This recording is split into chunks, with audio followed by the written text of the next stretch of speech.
Good afternoon guys. Ito yung pinagkaabulahan ko guys. Naalala nyo yung baliti na ginugupitan ko. Sobrang haba ng binawas ko. Yun sobrang ikli. Ngayon ipapakita ko sa inyo guys ulit yung niyog na ginamot natin ng 3 bisis na. Ito na guys, yan ito na, yan may buko, yan buo na yung dahon niya, nasa 5 dahon na, buo na. Hay, ayos. Ayan yung niya, yung bali lumabas na may kinainan pa. Ilang buwan na, nasa 3 buwan.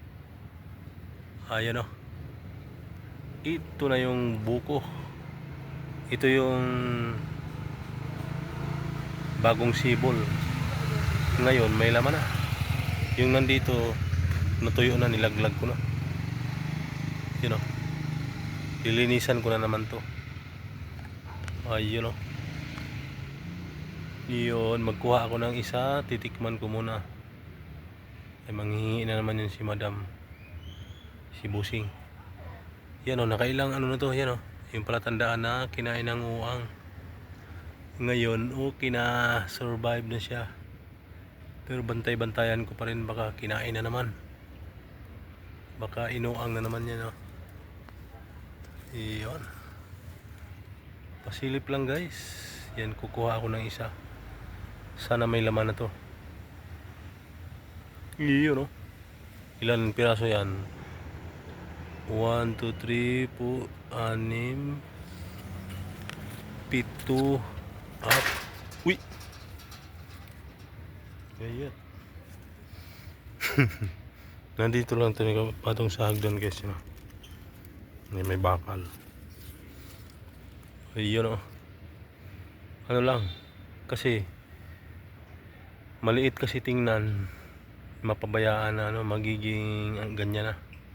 Ngayon maganda para makinabangan talaga, buko muna. Iyan iyon buko yan. Kaya pinagsikapan ko talaga na magamot itong puno na ito. Ito hindi na may nakuha na, parang hindi nabantayan na na naging tuyo, malapit na matuyo. Dapat tong buko pa yan kinuha na.